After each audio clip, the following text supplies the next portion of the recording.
নলবাৰীত হাতী মানুহৰ সংঘাতৰ মাজতে কালি নিশাৰ ভাগত মিণ্টু বৰ্মন নামৰ 23 বছৰীয়া যুৱকগৰাকীৰ মৃত্যুৰ খবৰে সমগ্ৰ নলবাৰীতে শোকৰ ছাঁ পেলাইছে আৰু ঠিক তেনে সময়তে আজিৰ দিনটোত নলবাৰী বন বিভাগে পুনৰ এক হাতীখেদা অভিযান আৰম্ভ কৰিছে। বৃহৎ অভিযান দেখুৱাইছো।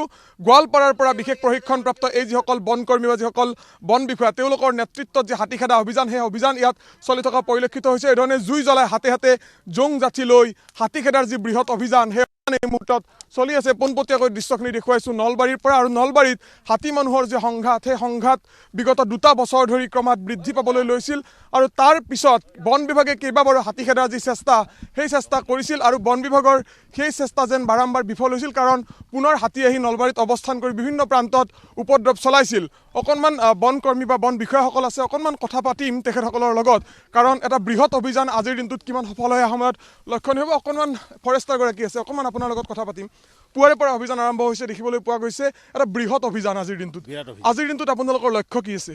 লক্ষ্যটো আমি যিখিনি হাতী ইয়াত আছে এইখিনি আজি আমি ভূটান বৰ্ডাৰলৈ নিয়াৰ কাৰণে আমি আপ্ৰাণ চেষ্টা চলাই আছোঁ।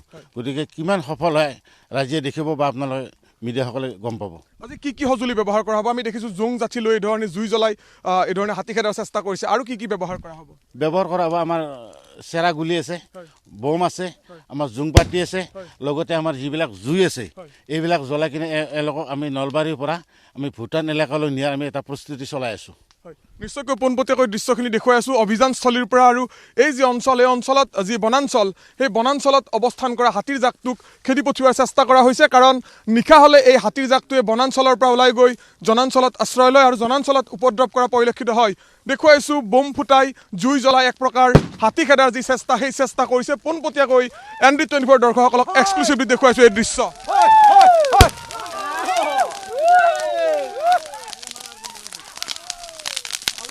যুদ্ধ সদৃশ এটা পৰিৱেশ আৰু এই যুদ্ধ সদৃশ পৰিৱেশৰ মাজত হাতী খেদাৰ যি অভিযান, সেই অভিযান চলি আছে। অকণমান সম্ভৱ হ'লে কথা পাতিম। গোৱালপাৰাৰ পৰা আহিছে আপুনি? হয় ছাৰ। কেনেকুৱা অভিযান, কি ধৰণে চলি আছে আজি অভিযান কেনেকুৱা হয় এতিয়া চাই লওঁ। কেনেকুৱা এতিয়া জংঘলত সোমাইছোঁ। কিমান মানুহ আহিছে আপোনালোকৰ? আমি 21 জন আহিছোঁ।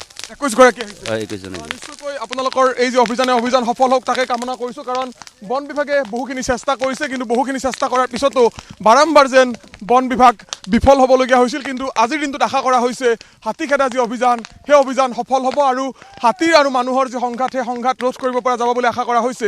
আৰু পাগলাদিয়াৰ পাৰৰ যি বনাঞ্চল, সেই বনাঞ্চলত থকা এই যিসমূহ জংঘল, সেই জংঘলসমূহত এই ধৰণে জুই জ্বলাই হাতী খেদা যি অভিযান, সেই অভিযান সফল কৰাৰ বাবে নামি পৰিছে এক বৃহৎ অভিযান।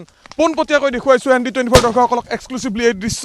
আৰু হাতী মানুহৰ যি সংঘাত, সেই সংঘাত অব্যাহত থকাৰ মাজত আজিৰ দিনটোত দেখিবলৈ পোৱা গৈছে যে নলবাৰী জিলাখনৰ যিসকল বন বিষয়া বা বন কৰ্মী, সেই কৰ্মীসকলৰ নেতৃত্বত এই ধৰণে হাতী খেদিবলৈ ওলাই গৈছে বা হাতী খেদা যি অভিযান, সেই অভিযান অব্যাহত আছে। আৰু এই অভিযান কিমান দূৰ সফল হয় সেই সময়ত লক্ষণীয় হ'ব। কিন্তু আজিৰ দিনটোত আটাইতকৈ ডাঙৰ খবৰটো হ'ল যে হাতী মানুহৰ এই সংঘাত অব্যাহত থকাৰ মাজতে এগৰাকী যুৱকে প্ৰাণ হেৰুৱাবলগীয়া হ'ল নলবাৰীত। আৰু তাৰ পিছত আজি পুনৰ যে হাতী খেদা অভিযান, সেই অভিযান আৰম্ভ কৰিছে বন বিভাগে।